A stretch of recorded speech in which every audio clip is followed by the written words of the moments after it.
प्रभु यीशु मसीह के सामर्थ्य नाम में आप सबों को जय मसीह की।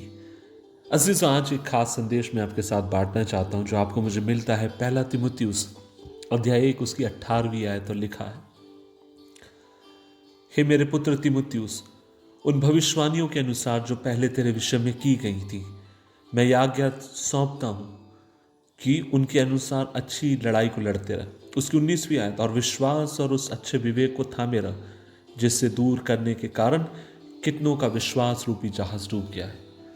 अजीजों, हाल में मैंने सुना कि बड़ी मछली पकड़ने वाली एक नाव अचानक डूबने लगी और उसका बड़ा कारण यह था कि जो नाविक थे वे नाव में मछली पकड़ने में व्यस्त थे और उन्होंने इस बात पर ध्यान नहीं दिया कि उनके नाव में एक बड़ा छेद था।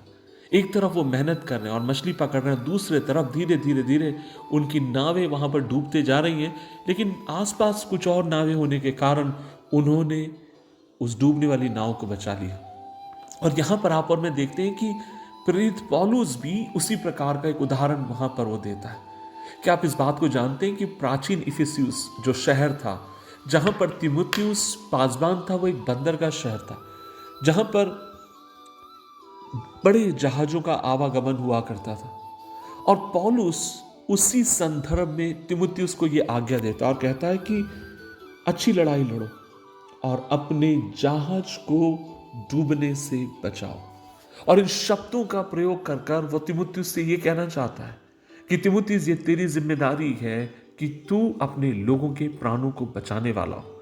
यहां पर पौलुस इस बात को जानता था कि इफिसियुस की कलीसिया के भीतर बहुत सारे झूठे सिद्धांत आ चुके हैं। पौलुस तीमुथियुस के बारे में उनको याद दिलाकर कहता है कि मैं तुझसे आज्ञा और तुझे आग्रह देता हूं कि विश्वास और अच्छे विवेक को थामे रख, अच्छे योद्धा की तरह तू युद्ध कर। और 5वें पद में आप और मैं देखते हैं वहां भी पौलुस इस बात को कहता है कि आज्ञा का सारांश यह है कि शुद्ध मन और अच्छे विवेक और कपट रहित विश्वास से प्रेम उत्पन्न हो।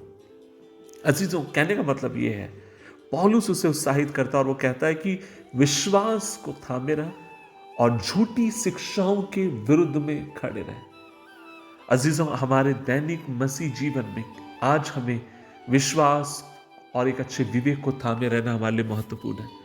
अजीजों, इफिसियुस की किताब के भीतर ही पौलुस वहां पर आत्मिक युद्ध के विषय में बात करता है और वो कहता है कि एक युद्ध तो छिड़ चुका है और इसलिए इस युद्ध के भीतर अगर तुम्हें स्थिर रहना है तो विश्वास हमारी रक्षा करता है। शत्रु के धधकते तीरों को अगर बुझाने के लिए कोई चीज अगर आपकी मेरी सहायता करती है तो वह विश्वास। झूठे सिद्धांतों और विवादित बातों के खिलाफ खड़े रहने के लिए प्रभु यीशु मसीह के विश्वास को थामे रखने की बहुत अधिक आवश्यकता है।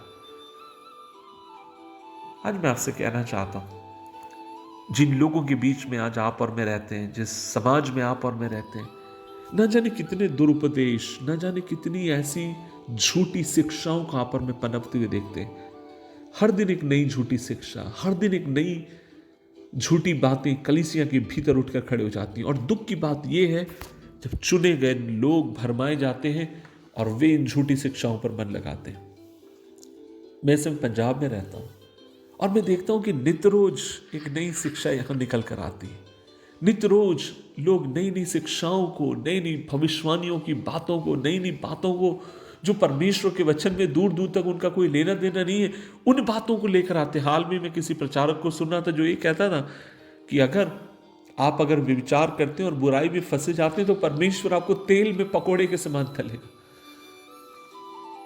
हाल में मैंने सुना है, बाइबल में कहां लिखा है इस तरीके से परमेश्वर एक व्यक्ति को तेल में पकोड़े के समान तलेगा।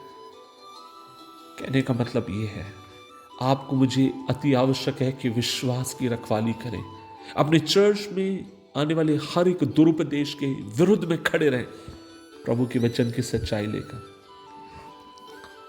इसलिए मैं आपसे कहना चाहता हूं, सुसमाचार की रक्षा करने के लिए और किसी भी झूठी शिक्षा के विरुद्ध खड़े होने के लिए आज आपके मेरे पास विश्वास और अच्छे विवेक की आवश्यकता है।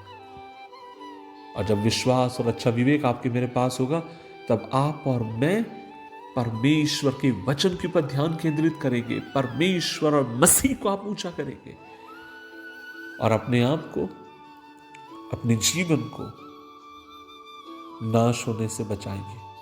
खुदा आपकी सहायता करे कि आप उसमें स्थिर रहें अपने विश्वास की रखवाली करें।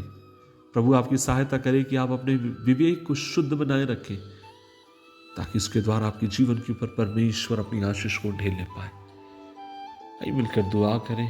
प्रभु जी, हम दुआ करते हैं, आपने जिस परिवार में, जिस घर में, जिस समाज में हमें रखा है, होने दे प्रभु जी हम सच्चाई को थामने वाले हो।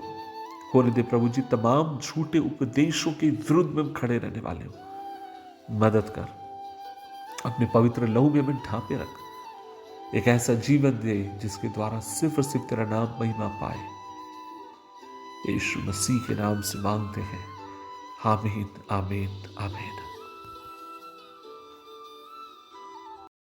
अगर आपको हमारे वीडियो पसंद आए तो लाइक, शेयर, कमेंट और सब्सक्राइब जरूर करें और साथ ही बेल आइकन को दबाना ना भूलें। परमेश्वर आपको खूब आशीष दे।